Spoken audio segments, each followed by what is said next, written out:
Hi gang, it's now been 10 years since the first Primarch made his way back into Warhammer 40k, Magnus the Red in 2016, and since then 5 more have turned up. So, if we were to take a little guess, which ones would be the obvious next choice?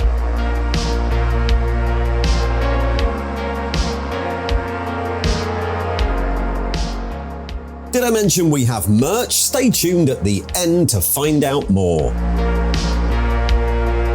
Hi, so a bit of a casual video this time. I've been eating way too much chocolate and Christmas pudding this new year to actually write a proper script. So instead, I've done some notes and I'm just going to work off of those. So apologies if this video has fewer images than all the others. Normal service will resume next year. But yeah, I was looking at the release schedules of the Primarchs and we're 10 years in to Primarch Hammer. Primarchs have been returning to the world of 40k since 2016, when Magnus the Red made his way back onto the scene for the invasion of Fenris. And since then, we've had all of the other mono-god demon Primarchs and a couple of loyalist ones, which I don't think people were expecting. And look, it feels a bit irrelevant to say this now, but I've never really been the biggest fan of that.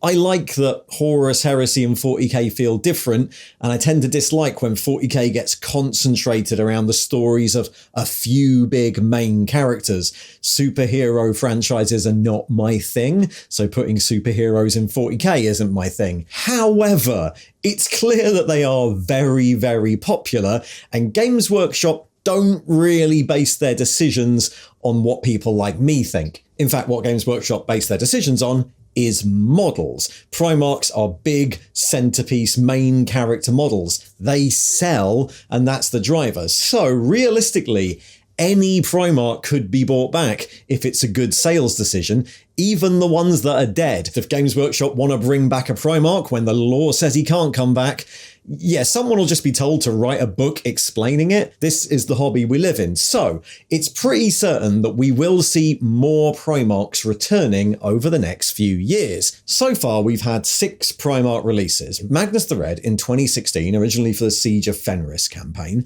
then Mortarion in late 2017, and Guilliman in early 2018 for the Gathering Storm campaign that pushed 40k into its new era. Then quite a big gap, 5 years before Angron and the Lion in 2023 for the Arcs of Omen campaign, and then last year we had Fulgrim in 2025. That doesn't mean we'll get one in 2026. I don't really follow rumours or rumour channels. I tend to find them all to be a bit clickbaity. There's 5 years between Guilliman and Angron's release, so we might not get one, but it is likely that more are going to show up. So if that happens, who are they going to be? If we discount the 6 that already have models and already exist as like main characters in the setting at the minute, that leaves us with 12 Primarchs left to rank, including all the dead ones, since I honestly do not think that will stop Games Workshop.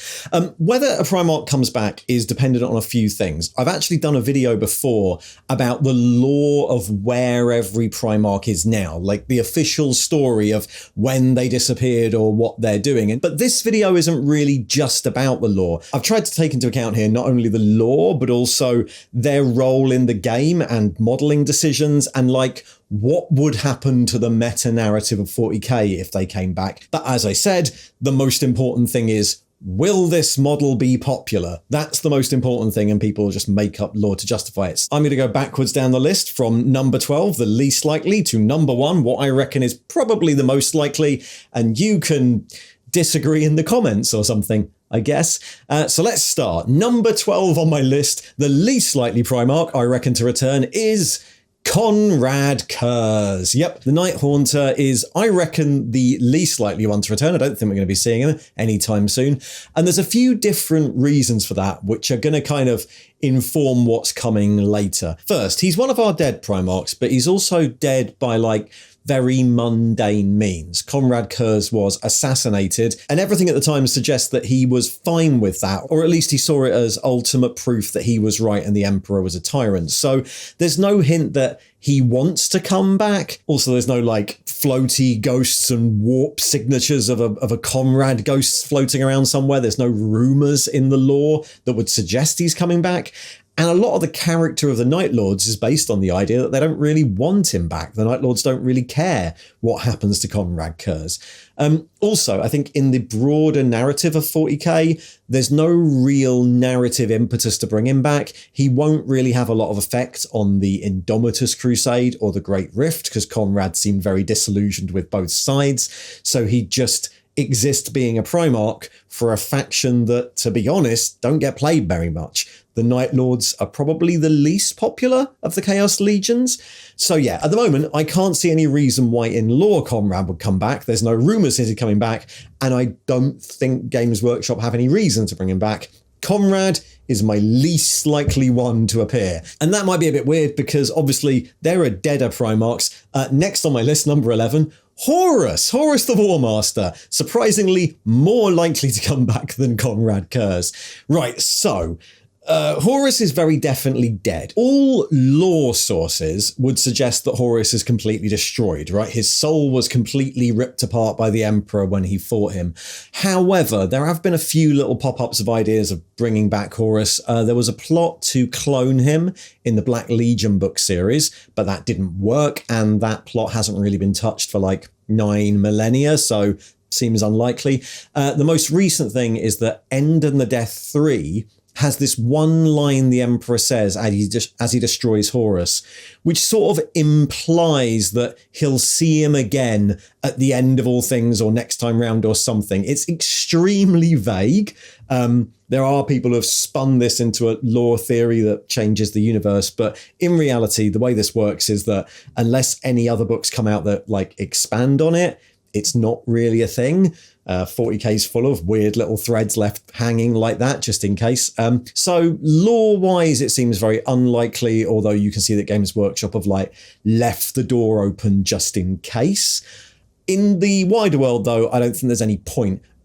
First, it's probably a waste to bring him back around now. If there was like a 40k end time scenario where the entire universe is collapsing and they're going to reboot it as something else, then maybe bringing Horus back would make sense then, but I can't see that happening. Games Workshop is growing and 40k is growing, so I don't expect that anytime soon. But the biggest thing is actually that Abaddon exists, and he kind of does the same job. The whole plot of Abaddon the Despoiler is that he's doing War Master of Chaos better than Horus did. And it's working. Like, he's not as arrogant. He's a lot more measured. He thinks that Horus was too impetuous, that this is to do with Primarchs not being perfect and being way too entitled. I think all that's a really good story that's progressing. I'm not sure what bringing Abaddon's dad back would really achieve in the narrative. Abaddon kind of fills that role. So yeah, Horus, not the least likely to come back, but very low down my list right now. Next up, we're going to stick with dead Primarchs, Ferrus Manus. And this is one where I'm prepared to be wrong, okay? So, obviously Ferrus Manus is dead. He had his head chopped off by Fulgrim during the Istvan massacre. However, there have been a couple of little threads left hanging during End and the Death. Sanguinius, when he's exploring the Vengeful Spirit, has like the ghost of Ferrus Manus guiding him and advising him, I guess you'd say. It's a long time after Ferrus Manus died, of course, and it's the Vengeful Spirit, so it's suffused with the warp, so we don't really know what's going on. But the implication is that there is a warp image, ghost memory of Ferrus somewhere around. So that's one thing. There's also a little passage in the first founding sort of art book about how the Iron Hands remember this time near the end of the heresy where the ghost of Ferrus returned to them and said, I'll definitely be there. I'll definitely return one day. And that's written in their archives, apparently. Again, this is something that some people have jumped on and tried to turn into Ferrus is definitely returning. I think really what this does is it illustrates how much the Iron Hands wish that would happen rather than any likelihood of it happening. The Iron Hands were really affected by the loss of Ferrus. They constantly are trying to strive to be strong enough in his image. So I think this is more like indicative of that mentality rather than an actual prediction he's coming back. And then the last thing is this weird bit of like fan theory. There's a famous scene in the Master of Mankind book by Era Indomitus, where the Emperor's vengeance is depicted as an army of flaming space marines, the dead of Istvan V, led by a headless giant on fire, which is like Ferrus Manus in the Emperor's imagination, leading the dead of Istvan V against the demons. And it's depicted as like the Emperor's vengeance made form. Of course, fans then took that and decided that Ferrus Manus is definitely in the warp leading the Legion of the Damned, which is a totally different thing. So Aaron Debsky-Bowden, who wrote Master of Mankind, did comment on this. He said that this wasn't his intention at all, but it's not a terrible idea. It's a neat idea. He's not going to actively tell you you're wrong for thinking that, but it wasn't the plan. This is just the Emperor's vengeance. So broadly, again, with a bit like Horus, there's a few doors left open. There's ways in which Ferrus could still come back from the dead, but I don't think it's particularly likely. Basically, in the lists of loyalist Primarchs to return, there's a hell of a lot more popular ones. The Iron Hands are one of those second-tier loyalist legions that not as many people play. Also, it's quite narratively important that he's dead. It was the catalyst for a lot of stuff, so I don't see it as being that likely that he comes back. However, I might be wrong. Like, it would be a great big reveal. I actually think it's probably more likely that he would come back as a way of rebooting the Legion of the Damned than as a, way of changing the lay of politics in 40k from a Primarch point of view. Still, I think this is pretty unlikely, and I put it quite low down the list. Okay, above him, our first probably alive Primarch, Alfarius, or Omegon, of course it could be. Lore-wise, relatively simple. We know that one of them was killed during the heresy by Rogel Dawn, probably Alfarius, and one of them wasn't. So there is definitely one out there. And on the surface, that makes this seem like an obvious choice. He's there in the lore, so why not return him? There's also some interesting narrative possibilities there. If the one that's alive is Omegon, and Omegon was the one who was loyal, you could have some weird political divide that pops up between Guilliman and Abaddon and whatever. However, I think Alfarius is quite an unlikely one. I think that partly because narratively, we just don't need it. The idea that you don't know what side they're on and what they're doing is already what the Alpha Legion do. They're probably the Legion who least need a great big massive demigod leading them on the tabletop, the way they play and in the lore. Alfarius isn't that sort of character anyway, so having this big centerpiece model Alfarius sort of feels a bit weird for the Alpha Legion. And of course, they're also one of the less popular Chaos factions. I think there are other people who are going to come back before Alfarius does. Okay, 8 on my list. And we have the first living loyalist Primarch. I realise I'm skipping some really big names here, but I will explain myself later. Jagatai Khan. So Jagatai Khan, loyalist Primarch, definitely still around somewhere, as far as we know. Last we'd heard, he disappeared off into the webway hunting aliens, but he's had absolutely no recent lore. There's no indication in any form of a rumour that he's active or doing much nowadays. So I think it's pretty unlikely he's going to come back. Partly, I think that's because there are more popular figures at the top of this list. For the loyalist side, the White Scars are probably the least popular of all those loyalist legions, maybe even less popular than the Iron Hands. Obviously, Ferrus is dead, so I am putting him lower down the list. But I don't think from a sales perspective, bringing Jagatai back is maybe the most lucrative thing to do. But also, in terms of meta-narrative, he's another loner Primarch, a bit like Comrade Kurz would be. The whole thing about Jagatai Khan is he's not really involved in the politics of the Imperium. So he could appear and he could do his thing and be on some part of the galaxy doing it, but it doesn't really add a lot to the great big plot line unfolding across the galaxy. Not as much as some other Primarchs would. So Jagatai Khan, I think, probably the least likely of our living loyalist ones, but he is very quickly followed up by, in characteristically 7th place, Rogel Dawn. So Rogel Dawn has a bit of a mysterious set of lore. Officially, he's missing in action, presumed dead, but the Imperial Fists only ever recovered his hand, not his whole body. So there's this implication that he might be somewhere. In the War of the Beast novels, which are set in M32, Vulcan, who is around then, says that he's going to commend the then commander of the Imperial Fists to Dawn, which suggests that Dawn might have been alive after people thought he was, or maybe Vulcan knew where he is. So as with a lot of these Primarchs, there are some doors left open in the lore. But I think Dawn's probably the least likely to just disappear off. I think it's actually probably more likely that he's either dead, or like if you were to reintroduce him, you'd bring him back with a plot that says he's been locked somewhere, he's been trapped somewhere. I think Dawn's the sort of character who isn't just going to disappear off into nowhere on a random personal quest for 10,000 years. So there are lore ways of doing this, but I think, again, he doesn't really add much to the narrative landscape of 40k if you bring back Dawn, right? There is some good conflict developing in the recent Scouring novel with how Dawn sees Guilliman and their relationship post-heresy on Terra. But I think, unfortunately, Dawn is still the most similar to Guilliman, right? Almost all other loyalist Primarchs would add more variety than Rogel Dawn would. So I can't see him being that interesting. I could totally see a world where Perturabo's brought back, and that also means that Dawn comes back. But at the moment, if your three loyalist Primarchs were Guilliman, the Lion, and Dawn, I feel like that's a bit of a missed opportunity, really. So Dawn, I've got down at number 7, and this was quite a difficult one to place, but at number 6, above Dawn, I have Sanguinius. Yeah. Sanguinius is dead, and also it's narratively important that he is dead.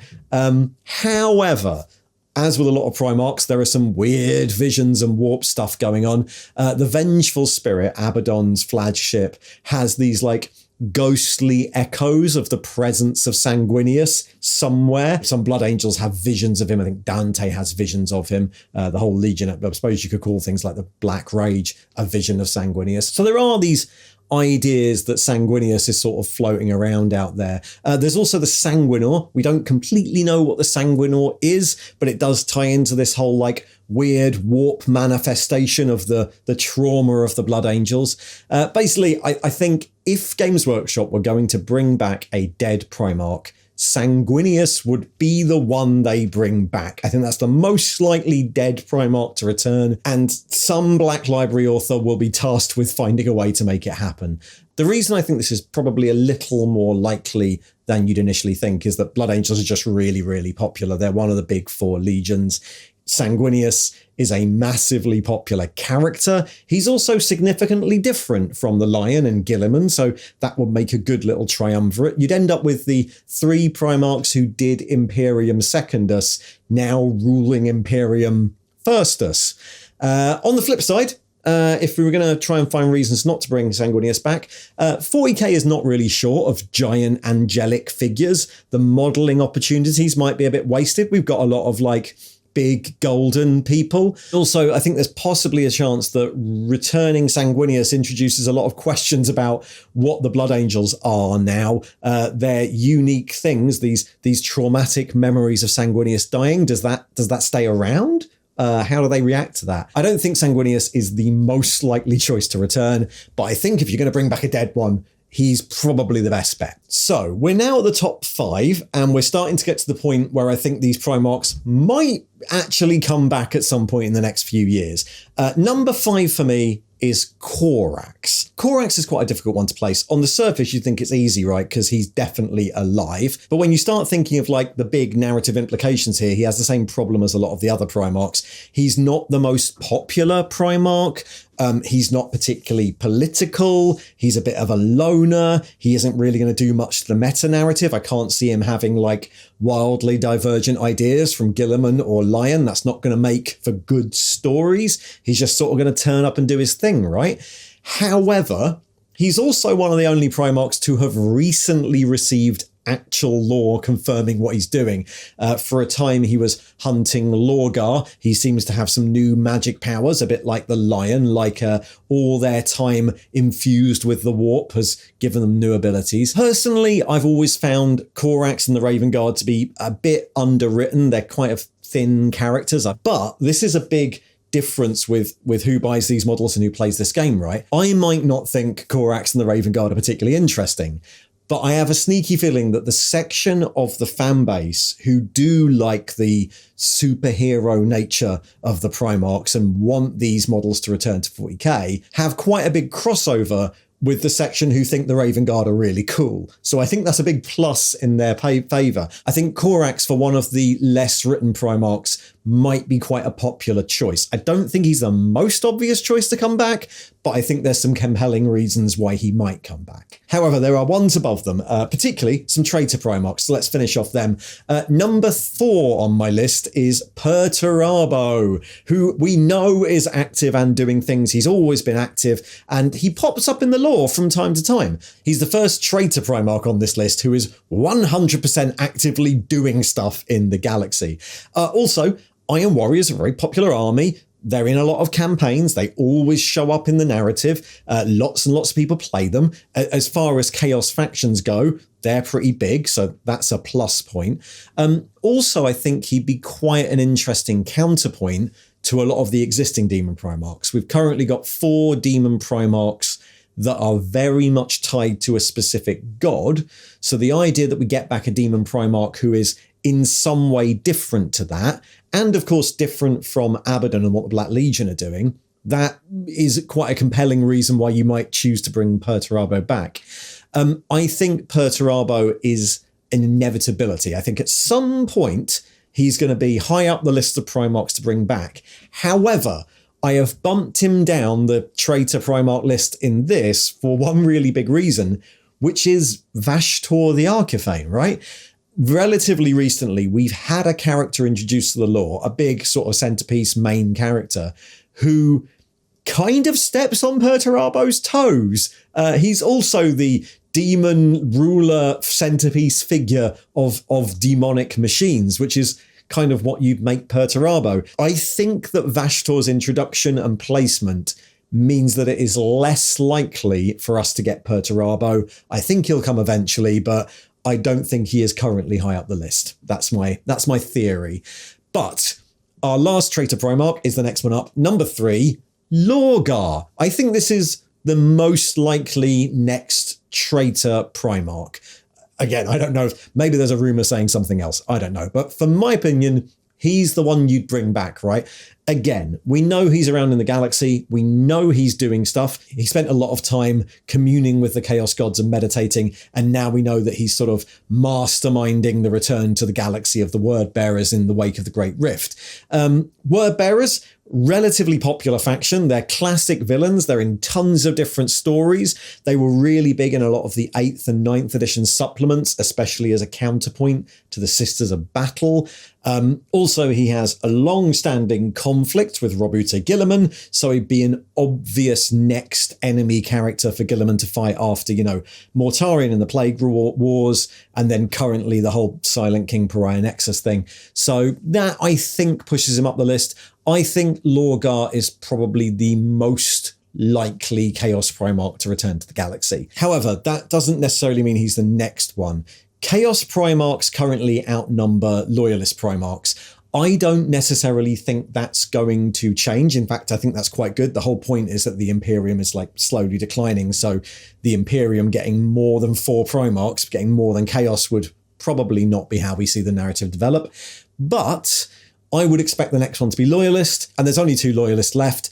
Leman Russ, I have put at number 2, which is, I realise, maybe contentious. Leman Russ has no recent lore implying that he's active. In the lore, he sort of went off into the warp to hunt down traitors, and he'll definitely return at the wolf time at the final battle. But there's nothing recent, not like you have with Perturabo or Lorgar or something. However, He's obviously the most popular choice from a sort of modelling and sales position. The Space Wolves are the last of the big four to talk about. He's alive, which makes him easier to bring back. He's an incredibly popular character. So I think from a sales point of view, Leman Russ is almost a shoo-in. Returning him to the setting would immediately introduce some good story conflict with Guilliman and the Lion, particularly the Lion, because those two have history. So he'd be an interesting person to introduce. There's only really two things that I think make Leman Russ a less likely choice. One of them is the wolf time idea, right? In the lore, there is this idea, and it might just be something that the Space Wolves say, that Leman Russ will return at the wolf time, at like the end of days, this sort of Ragnarok myth he's got going on. And of course, we've just sort of had one of those in the 40k setting. I could totally see a world where Leman Russ had come back as the Great Rift happened. In fact, there's a plot line in the novel The Wolf Time where Logan Grimnar, who's the current ruler of the Space Wolves, thinks that's what's happening. When the Great Rift starts happening and everything goes to shit, then Logan Grimnar is convinced it's the Wolf Time and has to be sort of talked down. But since then, the plot has moved on. We're now, I don't know, we don't really know, but like maybe 30 years after the events of the Great Rift. So while having him come back for the big calamity would have made sense, having him come back 30 years after the Wolf Time feels unlikely. Also, he missed the big invasion of Magnus. That's a bit odd. I think it's probably more sensible to save Leman Russ for another big calamity, 10 years in the future or something like that. The other reason I don't think we'll see a Leman Russ, or maybe he's not the absolute best option, I think he's still quite likely, but another reason is because Space Wolves really just don't need the help. I think Space Wolves are quite a popular army. People really like the Space Wolves. Space Wolves fans don't really need Leman Russ to be there. I don't think the faction really needs a hand at the moment. So I think Leman Russ, very, very, very high up the list, would almost be the top of the list. Maybe there are a couple of reasons that keep him off the absolute top spot. The one I have put at the absolute top spot, number one in my random predictions of next Primarch to return, or at least maybe most sensible Primarch to return, is Vulcan, which I understand might be a weird choice. But the thing about Vulcan is that he sort of ticks a lot of boxes enough. Not necessarily the most popular or the most written about, but he has a bit of everything that makes him quite a good choice. So, lore-wise, he's definitely still active in the universe, or at least we know that he can't die, and we know that he was active and sort of popped out of hiding for the War of the Beast back in M32. So we know that Vulcan is probably still around and has gone into hiding and popped out before, which means he's still around in a galaxy with Guilliman and the Lion and hasn't popped up yet, which feels inevitable since two of his brothers were around. There are also some seeds dotted around. There's the various artifacts of Vulcan that the Salamanders chapter have almost completely found. They're only short, I think, 3 at the moment. So you could easily write in how they find them and then discover Vulcan. That would be like a relatively easy direction to develop the lore in. Outside the lore, of course, Salamanders are quite a popular second line loyalist chapter. They're not one of the big 4, but of the remaining ones, they're quite a popular one. They've also been featured recently in a few things, even like animations feature the Salamanders. Plus, they are visibly quite distinct from both the Lion and Guilliman, and narratively very distinct. Like, Vulcan isn't as much of a loner as Korax or the Khan. He's a bit more political and a bit more involved at the centre of things, and has quite a different opinion on things to Guilliman and the Lion. So it's quite a good story beat to bring him back. Also, from like a gameplay perspective, Vulcan's quite a different character, right? Vulcan's a bit of a tank compared to Guilliman or the Lion. So if you wanted to bring back a Primarch that has a very different feel to him, Vulcan becomes quite a good choice. He's not just another melee blender like Leman Russ would be. So yeah, if you're going to bring back another loyalist Primarch, and I would guess that's high on the list, I think it's going to be Vulcan. If we're going to go with another traitor one straight away, my bet is Lorgar, not Perturabo, and that's almost only because of the existence of Vashtor the Archiphane. There we go. That's my random prediction. That's my one go at doing rumour YouTubing for the next 5 years or so. Yeah, let me know what you think in the comments. As I said, I've done a video on the actual lore here for each Primarch. I'll link it in the thing below. You can have a look at that if you like it. But for now, that's my only attempt at predicting anything for 2026. If there is a Primarch to return, I reckon it's one of the ones at the top here. So I don't know if that's going to actually happen. I don't know if anything is going to get released in 2026. But if you're someone who really wants more Primarchs in 40k, I'm sure you have a different opinion to me. Let me know why I'm wrong in the comments. Until next year and a return to normal programming, thanks for watching. And if you'd like to follow this series, well, like and subscribe and you'll probably get notifications. And check below for details of the Patreon, the YouTube membership scheme, the merch store, and of course, the second channel. See ya!